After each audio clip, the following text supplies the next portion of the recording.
Hello friends, এই ভিডিওটোত মই আৰ্টিকেলছ সম্পৰ্কে আলোচনা কৰিম। আৰ্টিকেলছৰ মই এ আৰু এনৰ ব্যৱহাৰ সম্পৰ্কে আলোচনা কৰিম। তো আমি যেতিয়া আৰ্টিকেলছ কওঁ বা মই যিকোনো গ্ৰামাৰৰ কথা কওঁ, আমাৰ ফাৰ্ষ্ট কোৱেশ্চনটো আহে সেই গ্ৰামাৰটোনো কি। ঠিক সেইদৰে মই প্ৰথমতে ষ্টাৰ্ট কৰিব খোজো যে আৰ্টিকেল কি। ঠিক আছে, আৰ্টিকেল আমি কি বুজি পাওঁ। প্ৰথমতে মই এটা বাক্য লৈছো আৰু বাক্যটোত আছে once upon a time there was a king। ঠিক আছে, এটা সময়ত কি আছিল, এজন ৰজা আছিল। ঠিক আছে, তো ইয়াত আমি যেতিয়া কৈছিলো এজন ৰজা আছিল, তো সেই কোনজন ৰজা আমি কোনোৱে নাজানো। তো এজন ৰজা আছিল, তো তেতিয়া আমি কি কৰিছিলো, কেৱল এজন ৰজাৰ কথা কৈছো, তো এ লিখিছো। এতিয়া আমি যেতিয়া সেই ৰজাজনৰে কথা কম, তাৰ মানে কি এই ৰজাজনক এতিয়া আমি কি কৰি আছো, নিৰ্দিষ্টকৈ বুজাই আছো। তো তেতিয়া মই তাৰ আগত ইউজ কৰিছো article the. The king was well known as ... তাৰ পিছত আমাৰ আসল ঘটনাখিনি আমি যাব নালাগে, আমাক বাকিখিনি নালাগে। যে the king was well known, ৰজাজন ভালদৰে জনাজাত আছিলে। কি জনাজাত আছিল আমাৰ এইটো নহয়, আমাক জনাৰ উদ্দেশ্যটো হল এ আৰু এন। ঠিক আছে, অৰ্থাৎ আমি ইয়াৰ দ্বাৰা কি বুজি পালো, যদি আমি কোনো এটা বস্তুক এনে বুজি কওঁ যে মোক এটা কলম দিয়া, এটা কলম যিকোনো কলম দিব, হয় নে নহয়, ল'ৰা ছোৱালী মোক যিকোনো এটা কলম দিব। যেতিয়া মই কম যে ৰঙা কলমটো দিয়া, তেতিয়া ল'ৰা ছোৱালীয়ে মোক কিন্তু আৰু বেলেগ ৰঙৰ নিদিয়ে, ব্লু, ব্লেক, গ্ৰীণ কালাৰৰ কলম নিদিয়ে, পেন নিদিয়ে, মোক সেই ৰঙা কলমটো দিব। ঠিক আছে, তো যেতিয়াই কোনো বস্তু নিৰ্দিষ্টকৈ কম, তেতিয়া আমি কি ব্যৱহাৰ কৰিম, দি ব্যৱহাৰ কৰিম। আৰু যেতিয়া অনিৰ্দিষ্ট বুলি কম, তেতিয়া আমি এ নতুবা এনৰ ব্যৱহাৰ কৰিম। ঠিক আছে, তো আমাৰ কনফিউজন হৈছে এ কেতিয়া ব্যৱহাৰ কৰিম আৰু এন কেতিয়া ব্যৱহাৰ কৰিম। আজিৰ এই ভিডিঅ'টোত মই এই সম্পৰ্কে আলোচনা কৰিম এ আৰু এনৰ ব্যৱহাৰ। তো আশা কৰো বুজি পাইছা যে যেতিয়া আমি কোনো এটা বস্তু নিৰ্দিষ্ট আৰু অনিৰ্দিষ্টকৈ বুজাবলৈ যিটো গ্ৰামাৰ, যিটো ব্যৱহাৰ কৰিম, তাকে কি বুলি কোৱা হয়, আৰ্টিকেলছ বুলি কোৱা হয়। আৰ্টিকেলছ যেতিয়া আমি ডেফিনিট অৰ্থাৎ নিৰ্দিষ্টকৈ বুজাম, তেতিয়া আমি কি ব্যৱহাৰ কৰিম, দি ব্যৱহাৰ কৰিম। আৰু যেতিয়া অনিৰ্দিষ্টকৈ বুজাম কোনো বস্তুক, তেতিয়া আৰু এ নাইবা এন ব্যৱহাৰ কৰিম। তো আমি বুজি পালো আৰ্টিকেলছ কেই প্ৰকাৰ। আৰ্টিকেলছ দুই প্ৰকাৰ। এটা হৈছে ডেফিনিট আৰ্টিকেল। ডেফিনিটটো কি হ'ব, ডেফিনিট মানে হৈছে নিৰ্দিষ্ট, তেতিয়া আমি কি ব্যৱহাৰ কৰিম, দি ব্যৱহাৰ কৰিম। আৰু আনটো হৈছে ইনডেফিনিট। ইনডেফিনিটটো হ'ব এ নাইবা এন। এতিয়া আমাৰ প্ৰশ্ন হ'ব এই কত ব্যৱহাৰ কৰিম আৰু এন কত ব্যৱহাৰ কৰিম, কাৰণ আমি দিৰ ব্যৱহাৰটো অলৰেডি বুজি পালো। ঠিক আছে, তো এইখিনিতে মই এটা কথা কওঁ, দিৰ ব্যৱহাৰ অলৰেডি মই দুটা ভিডিঅ' দি দিছো ৰিলছ আকাৰত, কাৰণ দিৰ ব্যৱহাৰ বহু কেইটা আছে। ইমান কেইটা ভিডিঅ' মই পাৰিলে সেপাৰেটকৈ এটা ভিডিঅ' বনাবলৈ চেষ্টা কৰিম, কিন্তু মই তথাপিও দিৰ ব্যৱহাৰ এটা এটাকৈ দি আছো লাহে লাহে। তো আজি এই ভিডিঅ'টোত আমি এ আৰু এনৰ ব্যৱহাৰ শিকিম। ঠিক আছে, তো চাও। প্ৰথমতে আমি দেখিম ইউজ অফ এ, অৰ্থাৎ এৰ ব্যৱহাৰটো জানিম। ঠিক আছে, তো এৰ ব্যৱহাৰত জনাৰ আগত আমাক জানিব লাগিব, আমি যে এৰ পৰা এই জেড লৈকে আমাৰ আখৰ কেইটা যে আছে, ইয়াত কিমানটা আখৰ আছে, 26টা। এই 26টা আখৰক আমি আকৌ কেই ভাগত ভাগ কৰিছো, ভাৱেল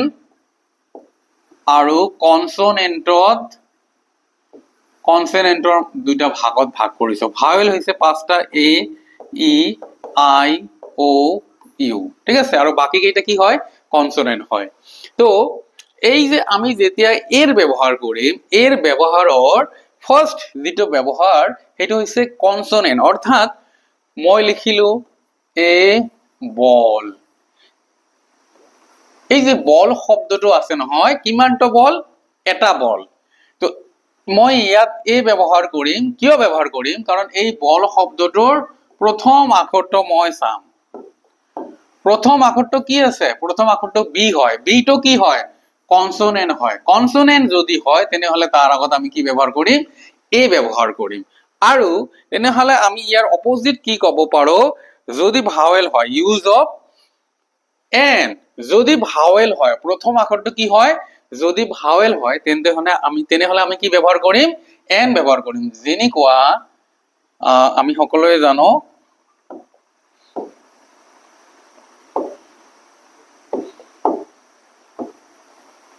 an apple ঠিক আছে ইয়াত এপল শব্দটোৰ প্ৰথম যেটো লেটাৰ আছে শব্দটোৰ প্ৰথম লেটাৰটো কি হয় এ হয় এ কি হয় এ ভাৱেল হয় তো ভাৱেল হোৱাৰ কাৰণে ইয়াৰ আগত আমি কি ইউজ কৰিম এন ইউজ কৰিম তো আমি ফাৰ্স্ট যেটো ৰুলস পালো আৰ্টিকেলস এ আৰু এনৰ যে যদি কোনো শব্দৰ আগত আৰ্টিকেলস বহুৱাব দিয়ে আৰু সেই শব্দটোৰ প্ৰথম আখৰটো আমি চাম যদি প্ৰথম আখৰটো কি হয় ভাৱেল হয় তেনেহলে এন ইউজ কৰিম আৰু প্ৰথম আখৰটো যদি কনসোনেন্ট হয় তেতিয়া হলে আমি কি ইউজ কৰিম এ ইউজ কৰিম আশা কৰো বুজি পাইছা আৰু ভাল লাগিছে যদি লাইক আৰু শেয়াৰ কৰিবা এতিয়ালৈকে যদি চেনেলটো সাবস্ক্ৰাইব কৰা নাই সাবস্ক্ৰাইব কৰি লবা এতিয়া আমাৰ দ্বিতীয় ৰুলসটো হল ভাৱেল এটো বাট হ'ব বাট সাউন্ড এজ ইউ অৰ ওয়া মানে কি আমি ভাৱেল হিচাপে পাম যে কি আছে আমি অলপ আগতে পালো যে যদি ভাৱেল থাকে যে এপল শব্দটোৰ প্ৰথম আখৰটো কি আছিল ভাৱেল আছিল ঠিক সেইদৰে আমব্ৰেলা এন কি হ'ব আমব্ৰেলা হ'ব ঠিক আছে তো ইয়াত কি হ'ব এন হ'ব কিয় কাৰণ আমব্ৰেলা শব্দটোৰ প্ৰথম আখৰটো কি হয় ভাৱেল হয় না তো ভাৱেল আছে কিন্তু তথাপিও কি হ'ব আমাৰ এন নহব কেতিয়া নহব যেতিয়া ইয়াৰ সাউন্ড কি হ'ব ইউ নতুবা ওয়াৰ্ডৰ সাউন্ড হ'ব কেনেকুৱা মই দি আছো example this is dash university this is dash university হয় না তো এই ইউনিভাৰ্সিটিৰ শব্দটোৰ আমি যদি উচ্চাৰণ চাও ই কি লিখি আমি ইউনিভাৰ্সিটি আমাৰ পিছত যি আহে আহিব আমাৰ প্ৰথমতে আহিল কি ইউ ঠিক আছে তো যেতিয়াই কোনো এটা শব্দৰ প্ৰথম আখৰটো কি থাকিব ভাৱেল থাকিব কিন্তু উচ্চাৰণত ইউ আহিব তেতিয়া আমি এ ইউজ কৰিম এন ইউজ কৰিব নোৱাৰিম কিয় যদি তাৰ কি হয় ইউ উচ্চাৰণ হয় আশা কৰো বুজি পাইছা মই অলপ আগতে কলো কি যদি ভাৱেল হয় তেতিয়া হলে আমি কি কৰিম এন ইউজ কৰিম কিন্তু ইয়াত আমি এন ইউজ কৰা নাই কিয় কাৰণ ইয়াৰ প্ৰথম শব্দটো উচ্চাৰণৰ প্ৰথমতে কি আহিছিল ইউ আহিছিল ঠিক সেইদৰে কি কৈছো সেইদৰে আৰু কৈছো যদি কি হয় ওয়া উচ্চাৰণত আহে ওয়া আমি ওয়া উচ্চাৰণত ইউজটো দেখুৱাই দি আছো মই যেনেকুৱা he gave me dash 1 rupee coin ঠিক আছে তো ইয়াত আমি যদি লক্ষ্য কৰো প্ৰথমতে কি আছে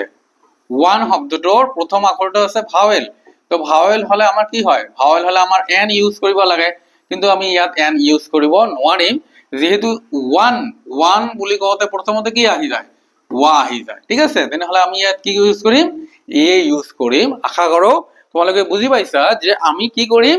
যদি ভাৱেল থাকে এক নম্বৰ ৰুলসটো পালো যে ভাৱেল থাকিলে এন আৰু শব্দটোৰ প্ৰথমতে ভাৱেল থাকিলে এন আৰু যদি কনসোনেন্ট থাকে তেতিয়া আমি কি ইউজ কৰিম এ ইউজ কৰিম দ্বিতীয় ৰুলসটো পালো যে যদিও ভাৱেল থাকে তেতিয়াও আমি কি কৰি ইউজ কৰিব নোৱাৰিম এন ইউজ কৰিব নোৱাৰিম যদি ইয়াৰ কি হয় সাউন্ডটো ইউ নাইবা ওয়া হয় ঠিক আছে তাৰ পিছত আৰু এটা কন্ডিশন আছে আমি এতিয়া আমি চাম কন্ডিশনটো হল আমাৰ আৰ্টিকেল ভাৱেলৰ ক্ষেত্ৰত যে কনসোনেন্ট থাকিব কিন্তু এইচটো কি হৈ থাকিব সাইলেন্ট হৈ থাকিব যেনেকুৱা উদাহৰণ মই এটা দিছো যে he is dash honest man ঠিক আছে তো ইয়াত আমি যদি দেখা পাও ইয়াত কি আছে অনেস্ট আছে তো অনেস্ট শব্দটোৰ প্ৰথম দুটা আখৰ কি আছে এইচ ও আছে তো আমি যদি লক্ষ্য কৰো অনেস্ট শব্দটোৰ প্ৰথম আখৰটো এইচ হয় তো এইচ আছে কিন্তু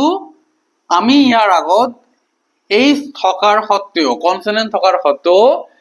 এন ইউজ কৰিম কাৰণ মই যে ইমানখিনি সময়ত এই শব্দটো উচ্চাৰণ কৰি আছো কি কৈছো অনেষ্ট অনেষ্ট আমি যদি এনেকৈ মোৰ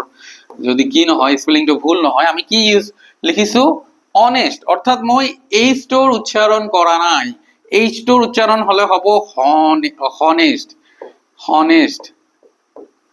হয় না নহয় তো এইচ টো উচ্চাৰণ হোৱা নাই তাৰ মানে ইয়াক কোৱা হয় যে এইচ টো ইয়াতে কি হৈ আছে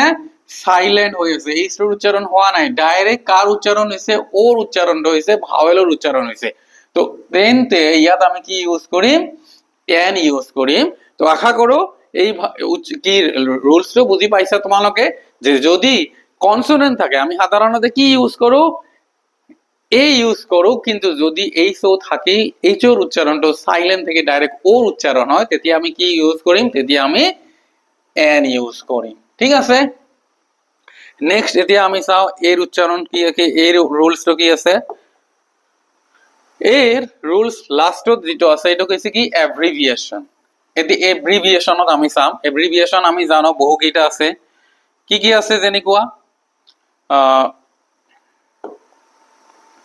আমি সকলোৱে জানো এব্ৰিভিয়েশন যেনেকুৱা বিএ এমএ কি হয় এইবিলাক কি কয় আমি এব্রিভিয়েশন বুলি কও বা কোনোবাই শর্ট ফর্ম বুলি কয় হয় না নহয় তো এই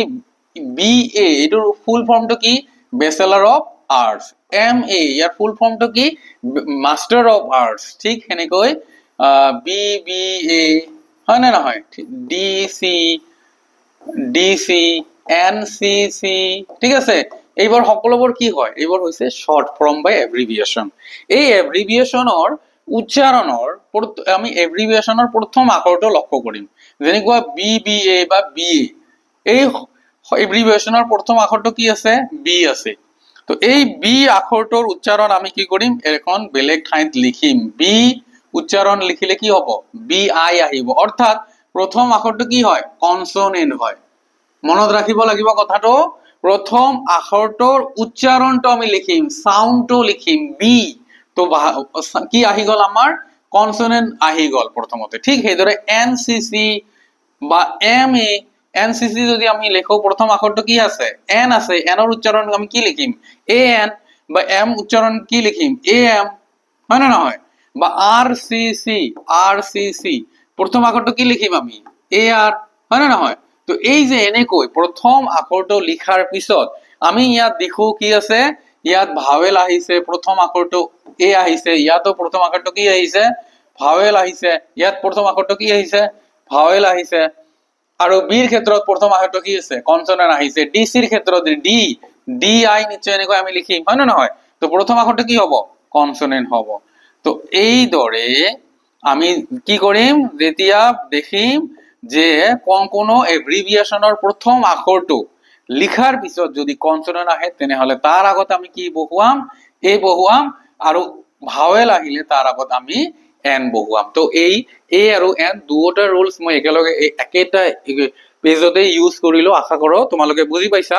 যে মই কেইটামান এক্সাম্পল লম তোমালোকে সেই এক্সাম্পল কেইটাৰ এনসাৰ মোক কমেন্ট বক্সত কমেন্ট কৰি লিখিবা তো এই কেইটাৰ এনসাৰ কি হয় তোমালোকে মোক কমেন্ট বক্সত কমেন্ট কৰি লিখিবা ভিডিওটো তোমালোকে কেনে পাইছা মোক কমেন্ট কৰিবলৈ নেপাহৰিবা ঠিক আছে তো আশা কৰো ভিডিওটো ভাল পাইছা যদি ভাল পাইছা লাইক আৰু শেয়াৰ কৰিবা আৰু এতিয়ালৈকে যদি চেনেলটো সাবস্ক্ৰাইব কৰা নাই সাবস্ক্ৰাইব কৰি লবা থ্যাঙ্কস ফৰ ওয়াচিং